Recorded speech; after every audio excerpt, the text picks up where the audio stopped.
So Ian, thanks so much for the opportunity to do this. Faraj and I are both delighted to be here and have been very excited about it. So I'm Daniel Gerring. I am a board member at Refugees at Home. I was part of the small group that helped set it up in the first place back in 2015, and we're going to talk a bit about that in a little while.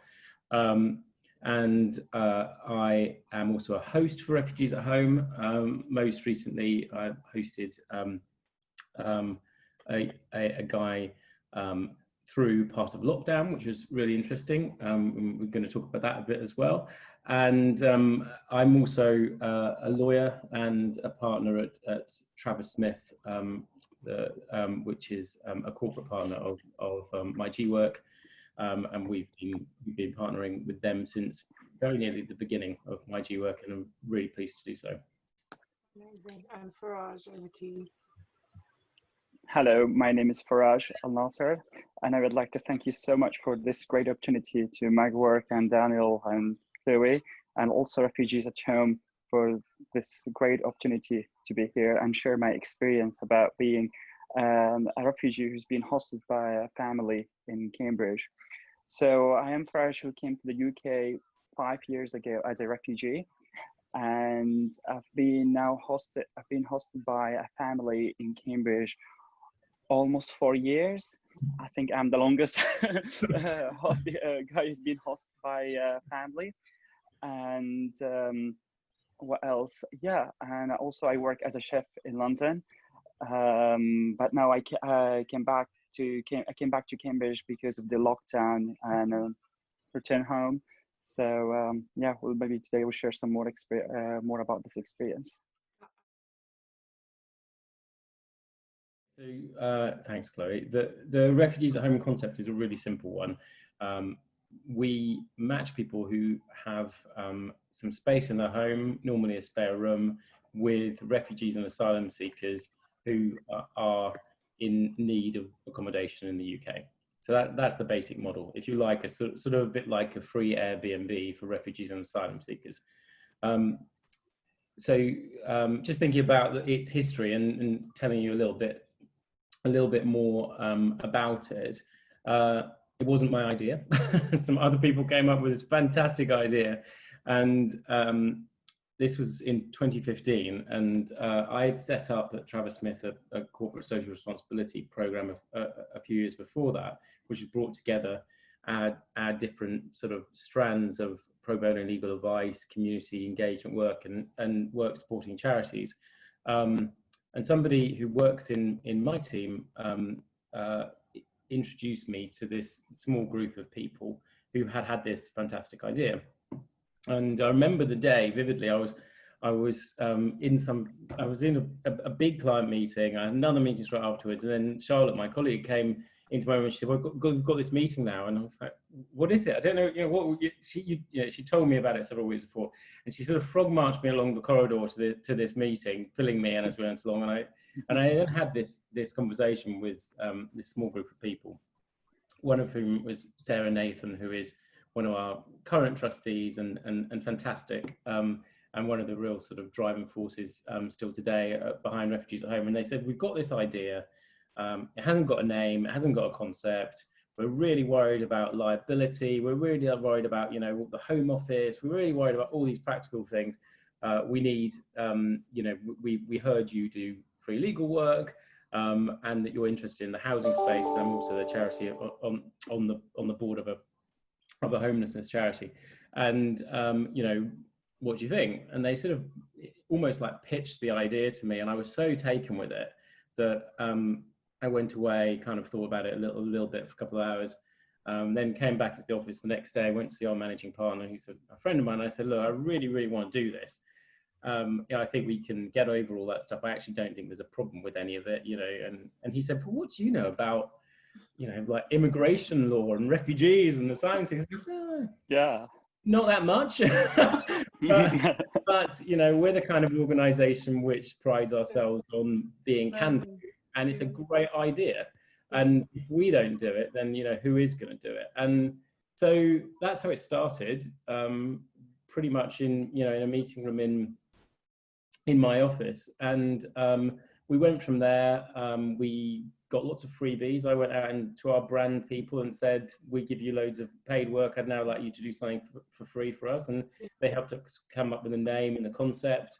The first check that was ever written to Refugees at Home was from my firm as a donation. And I remember Sarah saying to me, but what are we going to do with £1,000? We don't have any overheads. And I look forward now 5 years or 4.5 years, and we've got a number of full-time members of staff who act as placement coordinators, and we have lots and lots of need for support. Although we have been really blessed in terms of financial support, I have to say, and which has allowed us to get to where we are, which, as I said earlier, is I think I said earlier, we've gone from this tiny sort of group of 3 or 4 people hosting informally to a national charity which has provided very nearly 170,000 nights of free accommodation across the country. So that's a potted history. It is just a fantastic organisation made possible by the people involved, and that's both the hosts and other volunteers, and our staff, who are just amazing group of people, and then our guests as well. And we wouldn't be going still if we didn't have amazing guests, and we really do. We've managed, touch wood, to do this with very little practical issue so far. So it's been awesome. So basically, when I came to the UK, I have to go to the Home Office and apply for asylum seekers and go through all this process. So the Home Office has sent me to Huddersfield in up north, and I was and yeah, I was with an temporary accommodation with a number of refugees. So, but the problem is, as soon as I got my refugee status, the Home Office would say to you, goodbye, help yourself. So here the challenging has started. Like, I only been hosted for 3-4 months, and then go where I can go. I couldn't speak English that time. I only was 19 years old that time, and no skill, no experience, and I also, I didn't know, and I haven't heard about refugees at home. Where should I go? If I have no place, I have no job, I have no income. So it was really tough. And I couldn't imagine, like, I am going to be homeless again after being homeless in Europe and in Turkey for 2 years.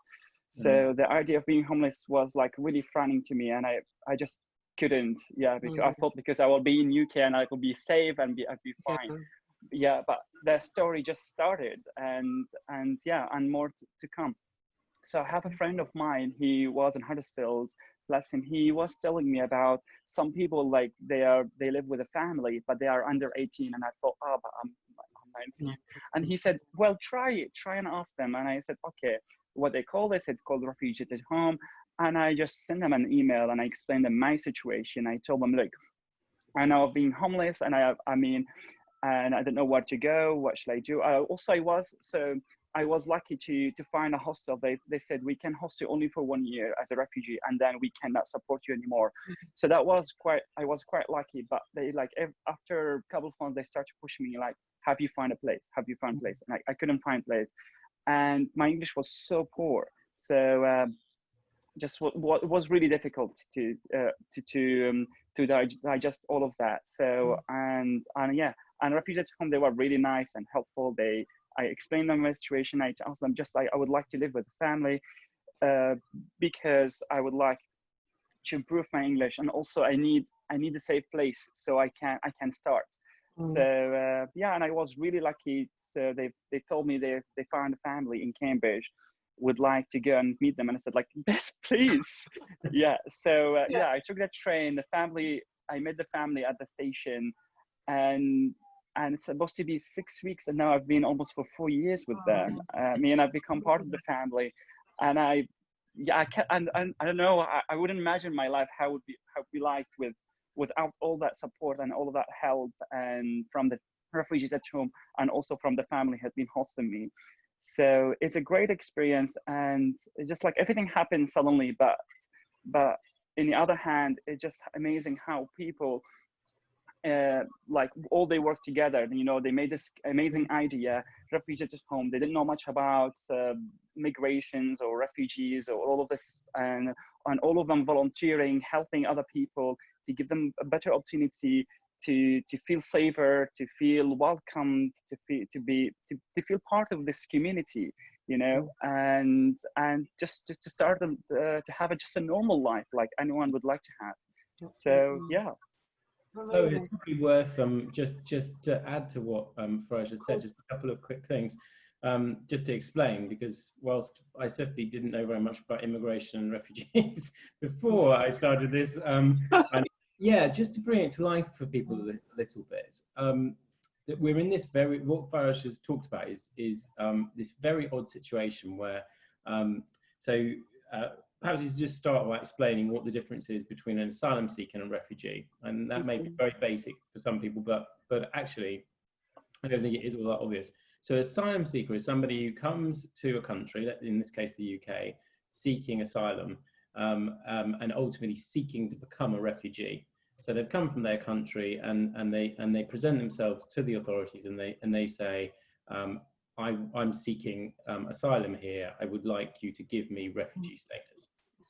At that point, the person has a right to be heard by an immigration panel and to go through the process. And if they are successful, then they are given refugee status. But for the period of time until they are successful, they remain an asylum seeker. Now, Faraj's experience was not atypical of people who come from where he comes from, in that he got refugee status very quickly, within a matter of a few months. We have guests who have been in the process of applying for refugee status for years. Including some who've been turned down the first time and then appealing, but not exclusively.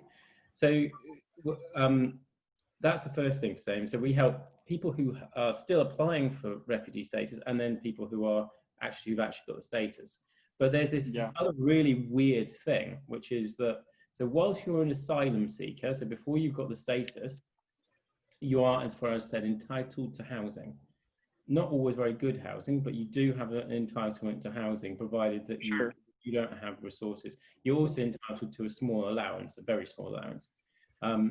We still provide accommodation for some asylum seekers for the reasons I've just intimated. When you become a refugee, as Faraj said, regardless of your skill set, your ability to speak English or anything else, you are given notice by the Home Office that you have to quit the accommodation you're in. And you cease to receive the funding. So you are, and the stated kind of logic for that is, well, they can get a national insurance number and work now because they're legally in the UK and they've got a legal right to remain and to work. But of course, the reality is that very few people who have come to the UK from asylum can immediately sort of roll their sleeves up and start doing a job. I mean, not to mention the fact that it takes a while to get a national insurance number and, you know, to kind of get into the system. So that's often when we need hosts. And then the only other thing I'd say, just so we don't put anybody off too early in this process, is Faraj is exceptional in many, many ways. But one way in which he's exceptional is the length of his hosting. Typically, we host people for anything as little as a few days, sometimes a few weeks, but most typically probably 3 to 4 months, something like that. Sometimes we host for longer periods where there's a good reason, and also in particular where there's a family who really wants to do it. And as Faraj said, in his particular case, he's really become part of the family. But there's just to put it up there, you know, straight away, you know, there are opportunities to host for all sorts of periods of time, even really short periods of time. So, you know, just as an example, in the short periods of time, we operate a partnership, in fact, a 3-way partnership between Travis Smith, Birkbeck College, part of the University of London, and Refugees at Home, which works with Birkbeck's Compass project, which is a project to provide tuition for free to refugees and asylum seekers. Travis Smith provides some of the funding, and a number of other corporate partners also support that, which is fantastic. And then Refugees at Home will provide housing, in particular, actually just for interview.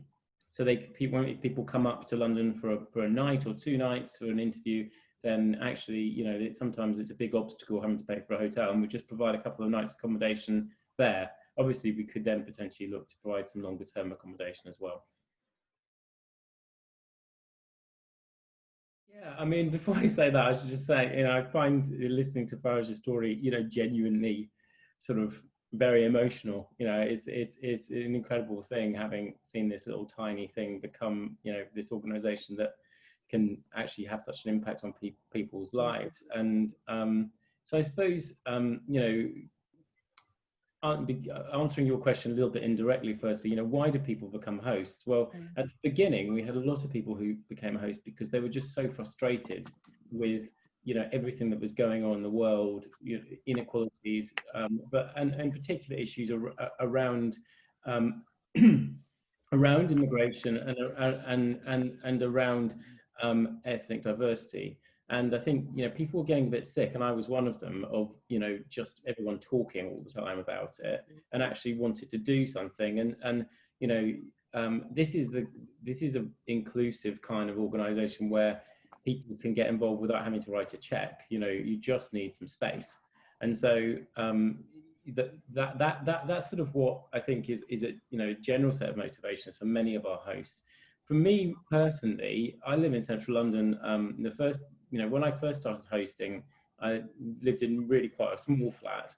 I did have a second bedroom though, and so my first sort of long-term guest was with me for, I think, about 4 or 5 months. He's a chap from Iran, and who is actually a long-term asylum seeker. He's having a nightmare, and it was, I won't pretend it wasn't challenging at times. I'm used to being I was used to being on my own. I was used to having my space. I was used to not having to share the kitchen. I was used to my house being spotless. I'm a bit of a, a bit of a kind of, yeah. house doesn't quite look like the background of yours. But it was, it was quite full on. On the other hand, it was also amazing to do it, and I got to know my guests really well.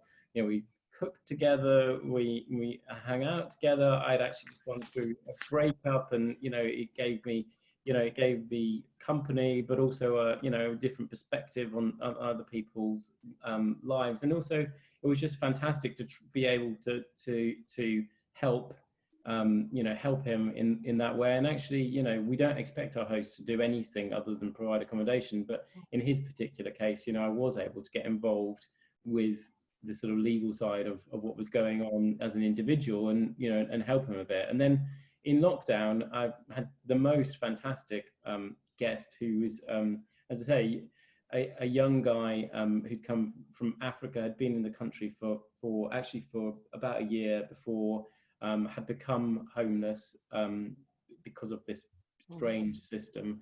And we for me, actually, during the period just before and then into lockdown, having somebody else in my home was really nice, because otherwise I would have been here all on my own. And again, it brings a diversity and interest into your life, and you're given the opportunity to introduce somebody else to the UK and to London, and that's really exciting. I mean, we have quite a lot of hosts who host when after a big life event. So it's not infrequent for our hosts to be sort of what they would describe themselves as sort of empty nesters. So their kids have gone off to university, and they might only be able to host during term time, which is absolutely fine.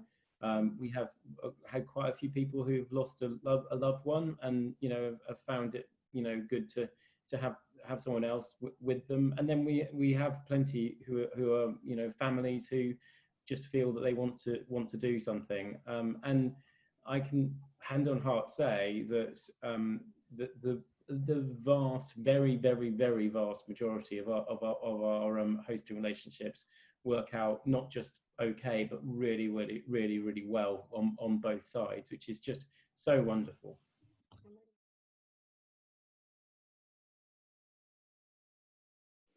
So, I mean, what my friend has told me about this family, I mean, the sounds was quite kind of freaking me out because I've never lived with another family, only my family, and also like all these questions came to my head, like, are they gonna like me or not, or like what the differences we have to work on, or like I am gonna get on well with the children, with the family, or, you know, what are they expecting from me, and you know, so all of those questions just like freaking me out, like what should I do?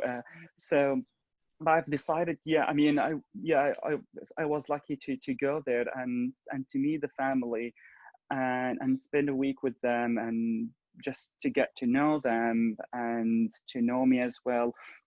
They were pretty open-minded and they like really nice and they really want to help and like help me with English, for example. When I remember the day I came, they give me some English books for children, and we start to learn like tall and short, left and right, yeah, just like basic things, and then we yeah, yeah, and like learn about stuff, yeah, and also about the city, about the culture, for example, which is also I think really important to know about the differences between like where I came from or where I am now, and you know, things I should say in English, or maybe I shouldn't say it. I should say it here or not. Sometimes tiny things in our life, it might make a huge difference. You know, just to feel confident that I am also as a refugee in UK, but also I want to feel I'm a part of this community. I want to be fully immigrated and to feel like I don't want to feel like I'm different because I am refugee. Yeah, so that was really scary, and in a way, how I have to cross all of that, and also the trauma where I came from, and to explain to this family about my life history, to tell them about myself. So it took a while to go through all of that. But it was really interesting. So like they were really curious about my life history and to ask me more about myself, and I told them more about myself. Yeah. So the guy who's advised me to find this family, I mean, yeah, it's just great. So everything just like worked like that, and I came down, I met them, and the refugees at home, I mean, they do such a great job. Like just keep checking, they asking like how's everything's going on. They keep like asking the family, everything is all working together, and just to make this, just to make sure this relationship is working successfully. And the advice I would like to give is, I mean, how amazing when people want, like as a refugee, when we come to the foreign country, and the experiences, like I'm talking about my personal experience because I was homeless in many places, and I had really bad experience about how people they look to me as a refugee because you've lost your place. Sometimes I will just walk in the street and I try to talk to people and they just like they run out of me and they don't want to talk to me. And so this image in my head, like, people, they're not gonna open the door for me, they're not gonna talk to me, I'm always gonna feel I'm the different person from this society. So but to see the other side, the beautiful side, the kindness, the generosity, the hospitality from families who really want to open their door, not also because they want to help refugee, because also to make this community all to work together, united, and as a one family, and to give them better life, better opportunity, to feel more confident, to feel secure, to feel you are not alone.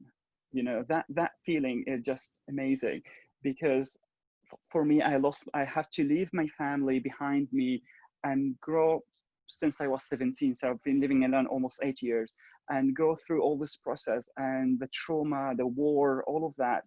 And now I feel secure. I feel someone is around me. Someone asks me if I'm sad, if I'm depressed, if I need help. Sometimes you just need someone to ask you, "Are you okay, my love?"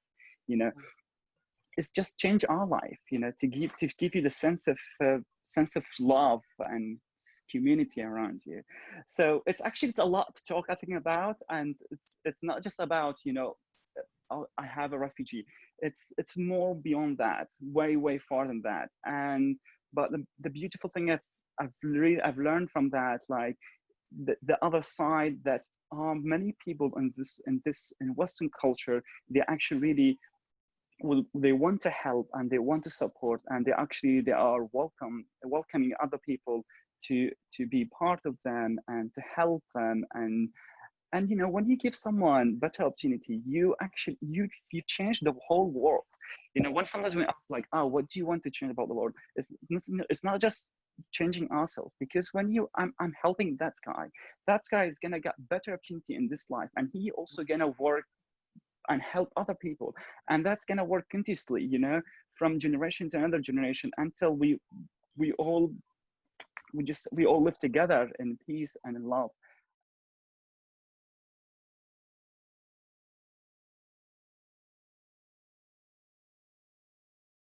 Right. So listen, firstly, Faraj, we love you. You're amazing. That was just. Thank you. I had to really stop myself from not having a little cry. But and everything he said, you know, awesome. Thank you. So answering these questions, I'll try and answer as many of them as I can. But what I would say is, if you go to our website, which is www.refugeesathome.org, there are a number of really great guides which answer all of the questions that have been posed. There's guides to hosting, there's guides to referring, there's all sorts of fantastic guides which bring all this to life in a lot of detail. There's also all the contact details for our team, and we would all be very happy, including me, to just have a chat with someone, and we'd always sort of match up, particularly people who want to be hosts, with other people who have hosted, just to see what it's like. Let's answer the question though about those who can't host, because that's a great question. And yes, in summary, there's a lot that people can do.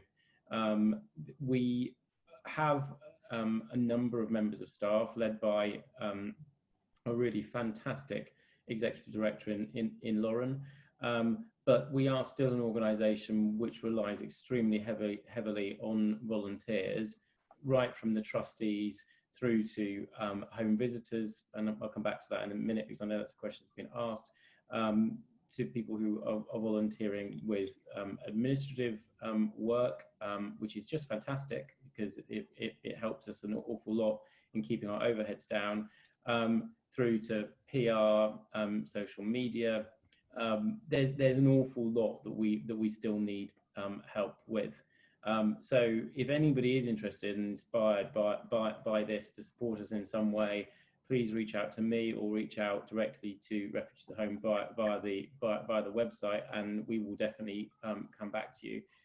We always need more help, and sometimes it takes a little, a minute or two or a little while to match someone up to exactly what they want to do. But I think, where people have shown they really want to help us, then we've always been able to find meaningful things for them to do. So that would be great. The question about sort of how does it work, if you like, let me just do a tiny thumbnail sketch of that.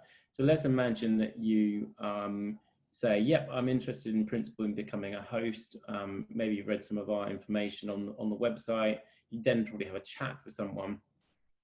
We would have a chat with someone, and then we would send a home visitor out to your home to meet all the people who live in the house, and to also have a look at the flat or house, to work out what it is suitable for in terms of hosting. And those home visitors will be volunteers, but who have a professional background, a relevant professional background. So typically they will be social workers or retired social workers or other professionals in that sort of space. And they're all obviously, you know, people who we have sort of engaged with on a volunteer basis. And we obviously have over the years sort of gone through a checklist, and we have sort of lots of FAQs which, you know, which we tend to run through with people.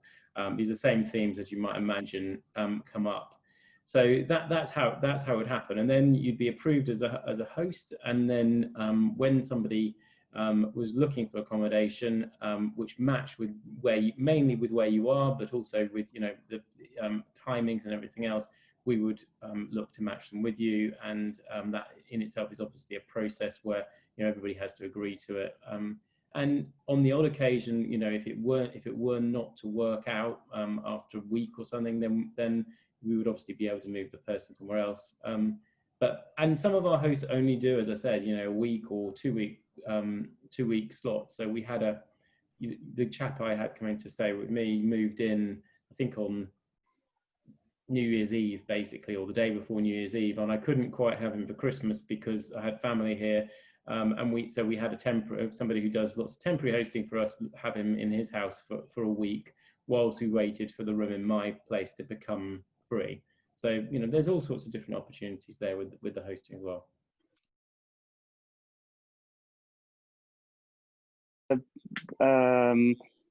Just like have a meal, for example.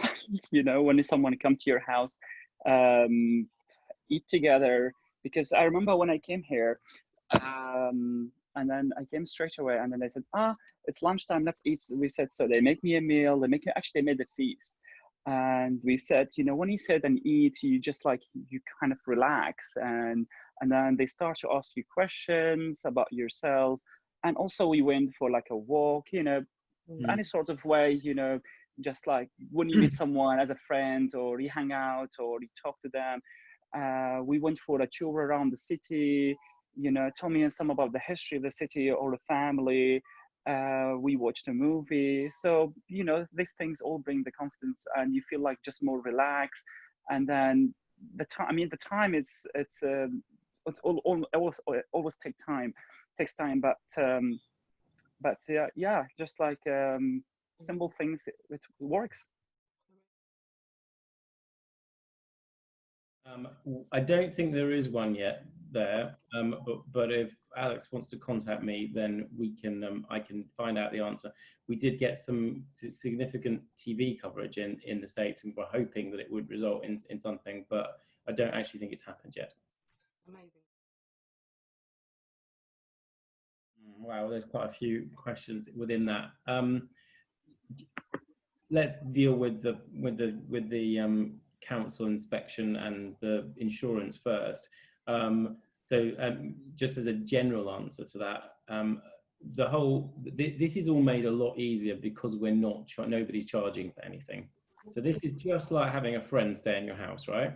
And as long as you're not charging, then that's the way that you would put it. In relation to insurance, you should absolutely contact your insurance company, but we have found generally that's not a problem for the reason that I've just explained. Multiple occupation is more complicated, and we'd have to look at that, depending on the exact circumstances. But the main thing is that if you are hosting everybody who has access to the common parts and who's going to be in that home needs to be on board with it and would need to be part of the process. So I think what I would say though is we do have a significant amount of diversity amongst our hosts in terms of their living arrangements, and we have generally been able to make things work. Amazing. Let me just make a comment, which is that I think one of the other things I've learned from being a host is an awful lot about my own country. We all know that we have privilege, and we need to constantly check that and then use it to do good things, which is what we're doing here.